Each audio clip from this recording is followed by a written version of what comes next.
Hello, everyone. For my module activity, I wanted to try and create something that was both reflective but also proactive and collaborative. So I've decided to make a kind of a PowerPoint presentation that's interactive that you could use in a professional development day setting. In a staff room with a number of other staff people. So I will be taking on the role of the person who is mediating the workshop, and you'll see the images that would come up as if we were having the presentation. So I hope you enjoy. 3, 2, 1, here we go. Hello, everyone. Welcome to our staff meeting about what our staff principles of learning are in our school with an ELL focus today.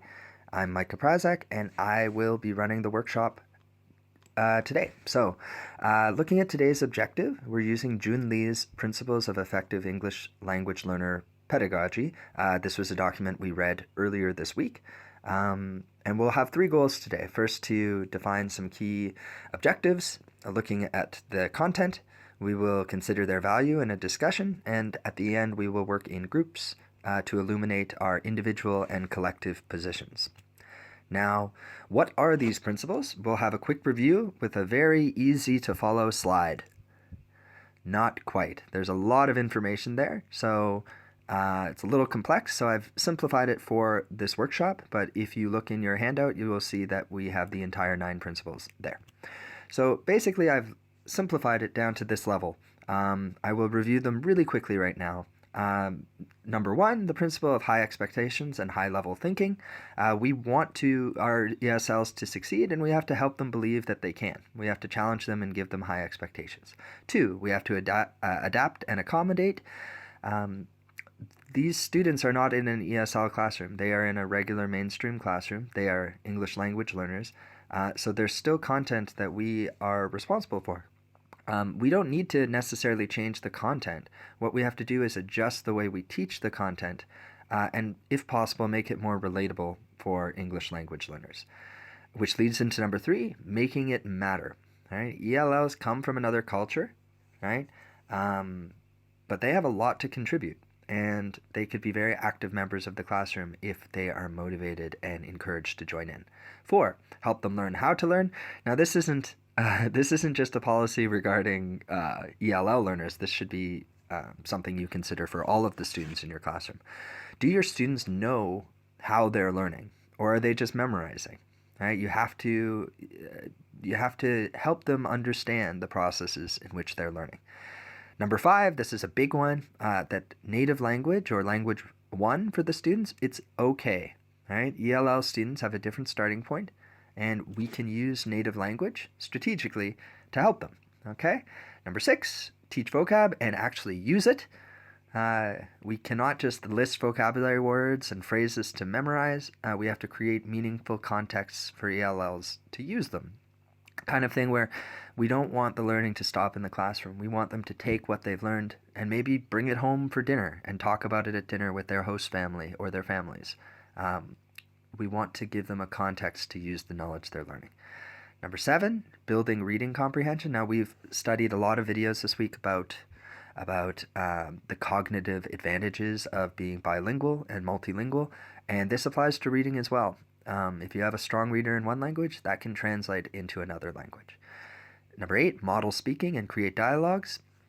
This is important. There has to be a mix of dialogue between ELLs and their classmates and a teacher, because as we know, there are different types of language that develop more quickly for ELLs. And finally, another one that applies to all learners, but balanced growth is very necessary. We have to focus on all language skills, reading, writing, listening, and speaking. And, even if the ELL is kind of insistent that they want to focus on their speaking, because perhaps reading and writing is more established in their home curriculum, you still have to have a balanced approach. That is very, very important. So what our goals are now is we're going to create groups. There are 9 principles, so we're going to create 9 groups. We want to hear from the entire staff as we develop each principle. Now, normally, we'll just run through these really quickly, but during this period of time, we would quickly go over each of these 9 principles, and then in the space where it says activity ideas and strategies, this would be projected up onto the wall, and me as the facilitator of the conversation would be able to write down directly and on the whiteboard. And basically what we'll do is at the end of each of these discussions, we would write down strategies and ideas, and the teachers could simultaneously do the same because they will have a space in their handout to write down strategies from their other teachers. So that applies to Group 1, Group 2, Group 3, Group 4, Group 5, Group 6, Group 7, Group 8, Group 9. You're talking about the direction of your ELL students and how they're going to be taught in your school. So this kind of thing takes time, and this wouldn't be something for a simple staff meeting. This would be a staff development day where you would work on this. And one advantage of this is that all the teachers in that school have the same learning environment and the same resources, at least within the school themselves. So when you're getting these suggestions and activities from your teachers, they're not going to give you stuff that doesn't work. They're going to give you things that have worked with them in this learning environment or this context. So it will probably be really useful information. So this is where the interactive part of the activity allows teachers to collaborate while considering what's important to them. Following this point, we would thank the 9 groups for their contributions. Everyone will have written down some things in their handout, and I also just find the fact that this is projected up on a wall kind of gives a sense of focus in the room as people look up and see these ideas as they join the board.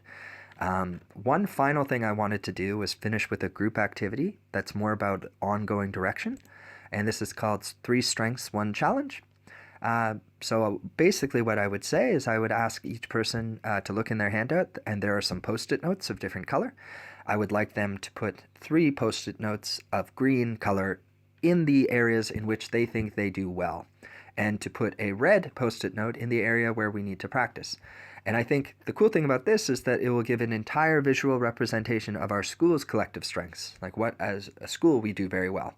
And these results can be shared with the administration now, but also our ELL placement department, because if we feel that we are very strong in certain ELL principles, that's something that we can highlight when we are trying to create connections with student exchanges and international students. So let's take a look, everyone. But now, if everyone could come up with their post-it notes, let's take a look. Whoa! All right. Thank you very much for your contributions. We can see where we feel confident, and it definitely appears that when it comes to speaking and the use of the students' native language in our classrooms, that's where we're not quite feeling confident. So I would like to ask the administration to consider this. This is where our staff appears to be, and this is understandable because when I was growing up in school, the condition in the classroom was that all students would speak only English. So this development may take some time, but it's definitely something that's important, and the science has proven that this is effective.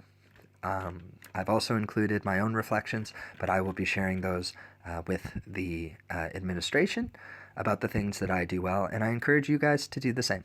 So thank you very, very much for your attention and your contributions to this professional development workshop. Obviously, it was shortened for time, but in reality, I imagine that this would be either a half-day activity or even extending into a full day if there were lunches and other activities planned.